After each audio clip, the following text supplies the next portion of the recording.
Bonjour à tous, nous poursuivons la troisième Mishnah du 19e Pérec. La Mishnah nous enseigne Machitzi Metakatan. On va laver l'enfant à l'eau chaude, parce que il était important à l'époque de laver l'enfant le jour de la Brit Mila, avant, après la Brit Mila. Donc la Mishnah vient nous dire Machitzi Metakatan, on lavera l'enfant même le jour de Shabbat, ben nifna mina ben nachar mila, avant la Brit Mila ou après la Brit Mila. Ou mezalfin alav bayad.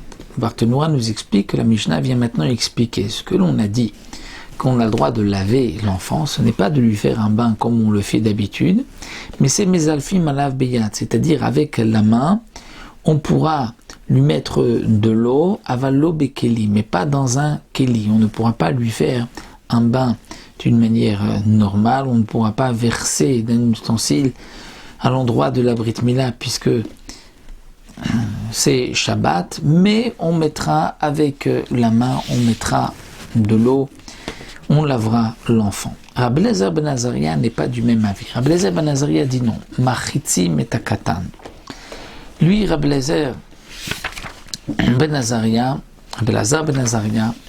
pense que il faut laver l'enfant parce que c'est un danger de ne pas laver l'enfant avant et après la Brit Mila. On le lavera à l'eau chaude, avec de l'eau qui a été chauffée avant Shabbat ou sinon de l'eau même qui a été chauffée pendant Shabbat.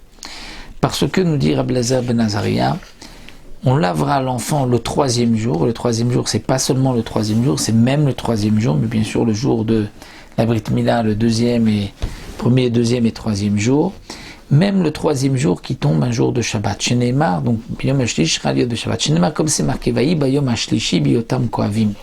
Comme c'est marqué à propos de la ville de Shrem, où lorsque ils avaient fait la Brit Mila, le troisième jour, alors qu'ils étaient souffrants. De là, on voit que le troisième jour, c'est un jour qui est aussi un jour dangereux pour l'enfant, pour celui qui a fait la Brit Mila. Il y a une souffrance particulière. Certains disent particulièrement le troisième jour par rapport aux autres jours, d'autres disent non, même le troisième jour. Mais en tout cas, on pourra, d'après Rabbi Eliezer ben Azaria, donc laver l'enfant normalement à l'eau chaude avant et après la Brit Mila, même le jour de Shabbat. Safek vandroginos. Si on a un doute, safek, c'est quoi un doute? Il y a un doute si cet enfant est né au 8e mois ou au 9e mois. À l'époque de la Gemara, un enfant qui était né au 8e mois était un enfant qui n'allait pas vivre. Et donc cet enfant, on n'avait pas le droit de transgresser Shabbat, on ne pouvait pas lui faire une Brit Mila Shabbat, il était considéré comme un morceau de pierre. À 7 mois, l'enfant pouvait vivre, le 9e mois, il pouvait vivre, mais le 8e mois, il allait mourir. Donc, ça fait que c'est lorsqu'on a un doute, est-ce qu'il est né au 8e ou au 9e mois, on ne pourra pas transgresser Shabbat pour cet enfant, on ne pourra pas lui faire la Brit Mila. Androgynos, c'est un enfant qui a les deux simanim, il est à la fois garçon, à la fois fille.